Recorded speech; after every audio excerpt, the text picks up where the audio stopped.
Hey everyone, so today is a couple days before my 2 months post-op phalloplasty.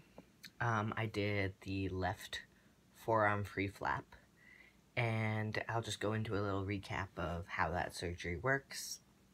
So they used a free flap of my arm. They harvested an artery, a vein, 2 nerves. They did the antebrachial cutaneous nerves, so the lateral medial, so here and here. They took the radial artery, so by my thumb, and they took the cephalic vein, which is sort of around here, I think. Here and there for reference. Then they used the skin and used the side to do a tube within a tube for the urethra, so they rolled it up to make the urethra, placed on top of the existing urethra that they repositioned, and then they rolled up the rest and used that to cover the urethra to make the phallus. All of this gives it some girth, and then they do whatever they can for length. This is where they stop taking the artery and vein and stuff like that. Then they used a leg graft, a split thickness leg graft, to cover my arm, so that way it just wasn't exposed. And they used the labia, and they fashioned a scrotum, and then used the labial artery to continue blood flow to there. And they did the glandsplasty by cutting a little strip of the phalloplasty of the phallus, and then they kind of like did little strokes up to kind of bunch it up so it made like the round head shape. And then they replaced that with another skin graft, put that there so it would heal. So that's basically how the surgery worked. Now I'm going to go into the, they hooked up the nerves to the existing nerves and all that. Now I'm gonna talk about the outcome. So as far as my mood and my feelings about how the surgery went, I think the surgery went fantastic. I didn't expect to get through it all and have this outcome be, well, it was painful, but I didn't have as many complications as I thought. I really, from reading about it and hearing about it, I expected to have something really awful going on. And I came out of it pretty good. I had minimal problems, and I've been having great healing so far. As soon as I woke up, I had no dysphoria throughout the whole process. Even through recovery, I may have felt pain sometimes, may have felt worry or of loss of any kind of function or of the phallus itself, but I didn't have dysphoria anymore, and that was something new that I had not expected to happen immediately like that. Before this surgery, I used to use stand-to-pee devices to help me use urinals, but I always had hesitation, couldn't really do it. Now I have no hesitation whatsoever. I can use them comfortably and confidently. Feels like it's just natural. I feel comfortable naked now, whereas before I never would. So that's the outcome with my mood and how I felt. With the physical looks, the outcome, the size that I got, I was actually going into it before, I wanted a smaller size. I was thinking maybe 4 inches in length and like 4 in girth. I thought since I'm a smaller person, I'm about 5'2", about 110 pounds, that would fit my body ideally. But then I changed my mind and I wanted something a little bit bigger.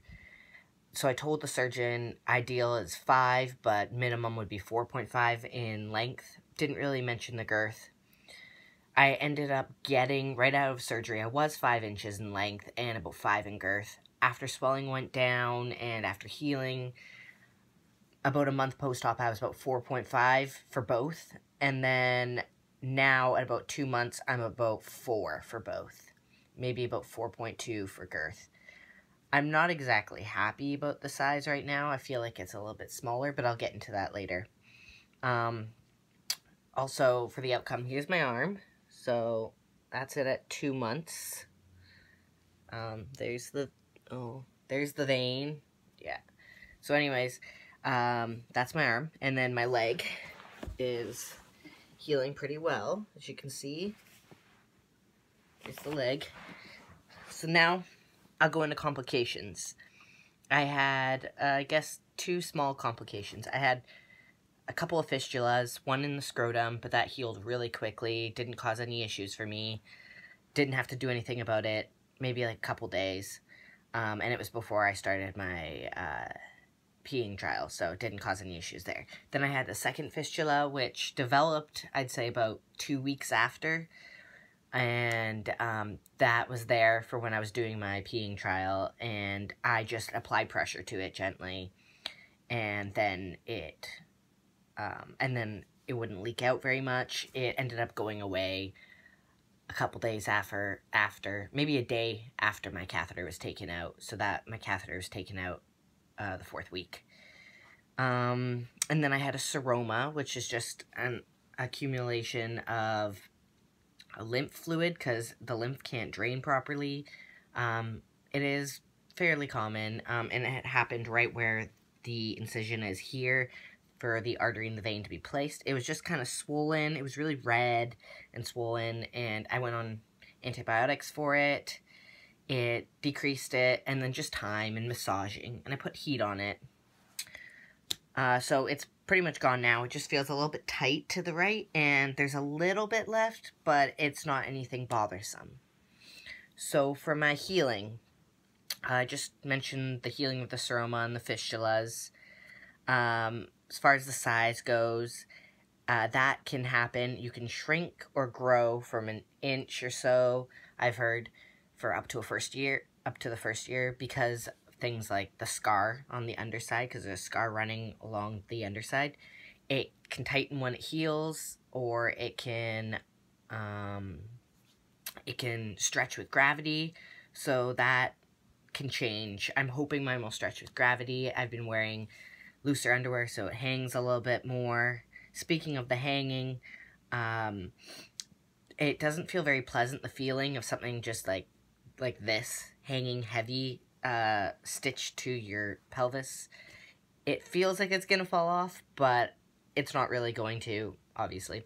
The hanging feeling was very unpleasant for the first little bit. It went away around 6 weeks or so. Now it doesn't really feel that bad. I'm used to it. I can do whatever. So actually it hangs a decent amount, but I still support it throughout the day. This video is getting long, so I'm gonna make another video with part 2. So part 2, I'll continue talking about my healing. Okay, bye.